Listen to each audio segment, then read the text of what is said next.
Oke, baik. Bismillahirrahmanirrahim. Assalamualaikum warahmatullahi wabarakatuh. Selamat pagi dan salam jumpa semuanya. Bersama saya Rudi Purwanto, mahasiswa Universitas Siber Asia Prodi Manajemen. Pada kesempatan kali ini, saya akan menyampaikan terkait mata kuliah etika bisnis dengan studi kasus langgar hak konsumen YLKI minta produsen curang minyak kita ditindak tegas. Oke.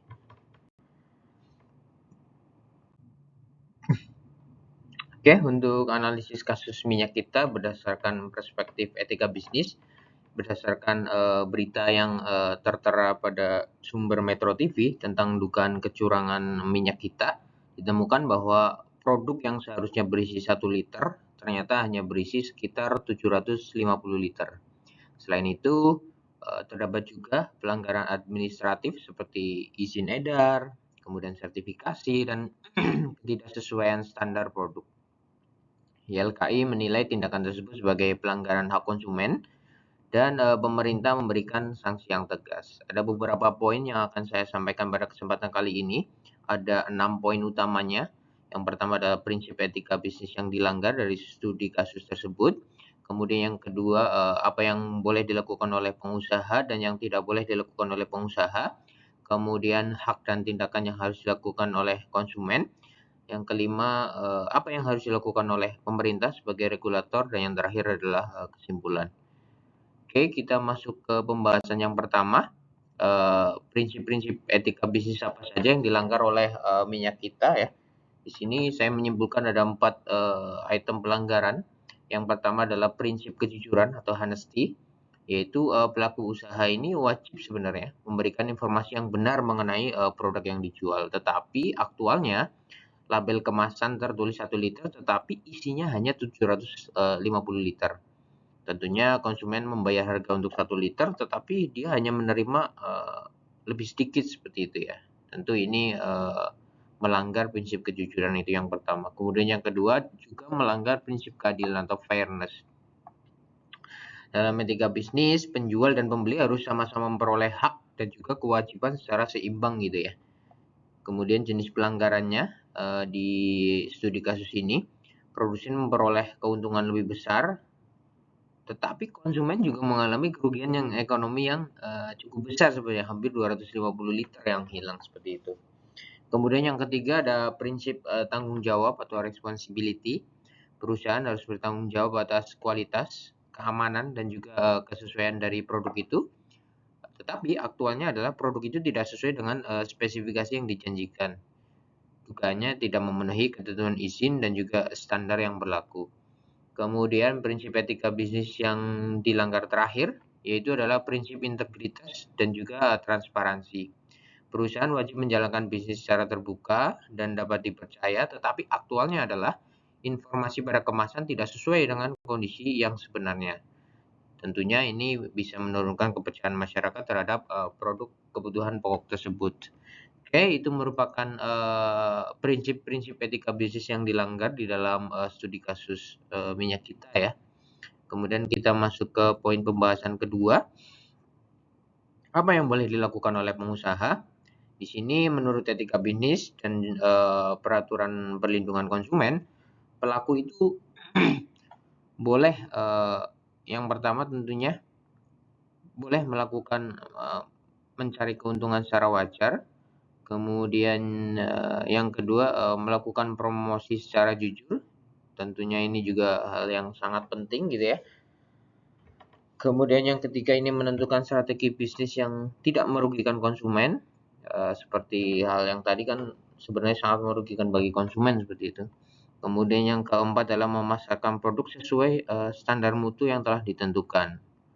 Ini juga harus dilakukan oleh pelaku usaha. Dan yang terakhir adalah melakukan inovasi untuk meningkatkan daya saing. Ini merupakan hal yang penting juga karena seperti yang kita ketahui bersama, persaingan ini selalu upgrade setiap waktunya, sehingga pelaku usaha itu harus melakukan inovasi untuk meningkatkan daya saing usahanya seperti itu.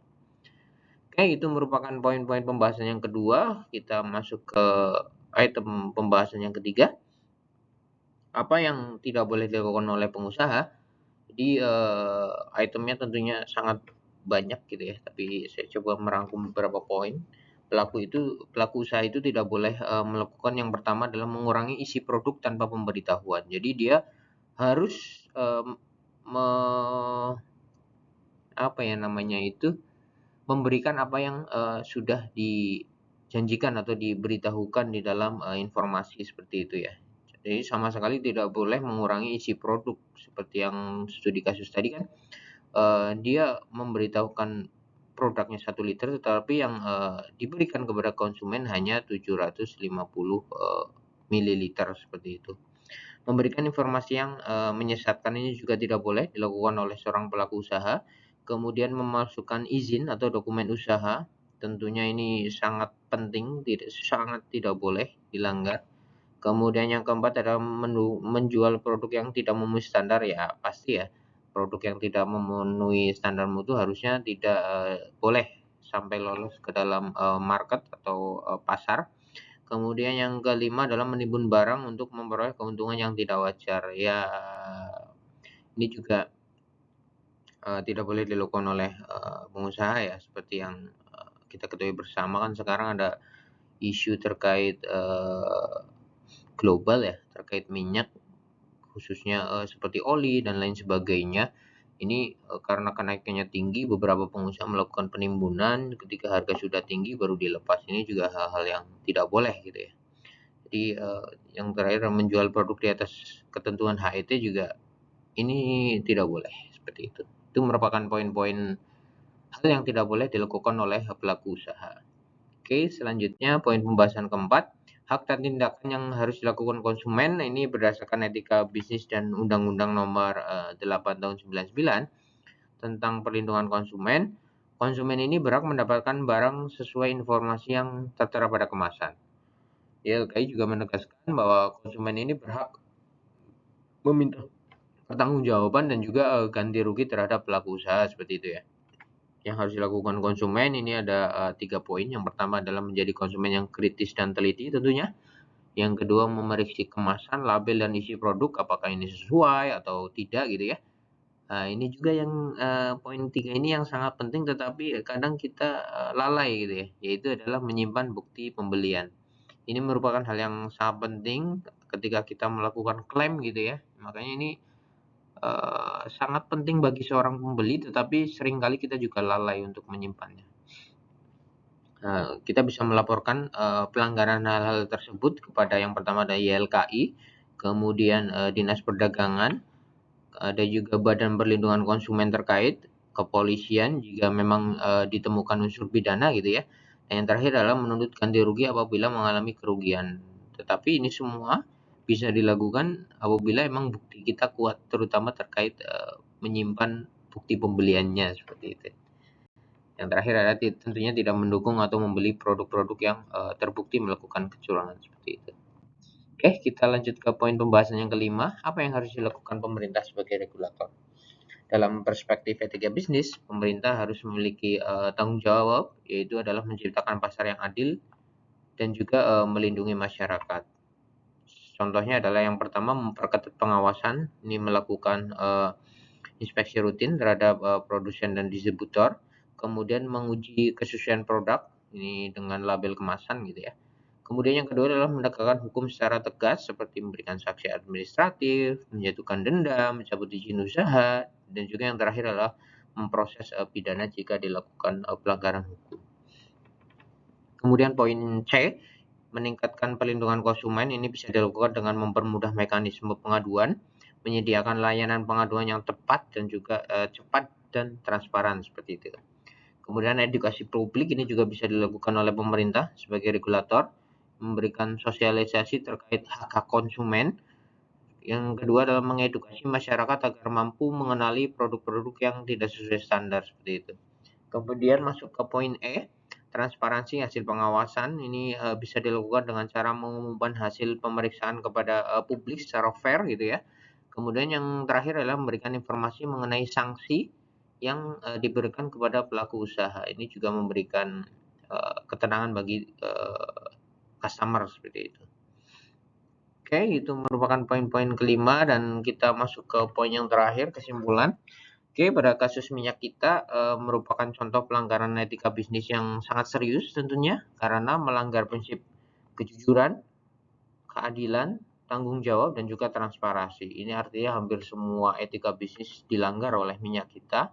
Kemudian dari sisi hukum, tindakan tersebut juga berpotensi melanggar Undang-Undang Nomor 8 Tahun 1999 tentang Pelindungan Konsumen, Pasal 8 Ayat 1 huruf C, yaitu memperdagangkan barang yang tidak sesuai ukuran atau takaran sebenarnya. Karena yang di-share ke customer adalah 1 liter, tetapi aktual produknya hanya 750 mililiter. Dalam perspektif etika bisnis, produsen harus menjalankan usaha secara jujur, bertanggung jawab, konsumen juga harus aktif memperjuangkan haknya, dan pemerintah wajib melakukan pengawasan serta penegakan hukum secara tegas agar tercipta iklim usaha yang sehat dan juga berkeadilan. Oke, itu merupakan poin-poin yang bisa saya sampaikan pada kesempatan kali ini. Kurang lebihnya mohon maaf. Assalamualaikum warahmatullahi wabarakatuh.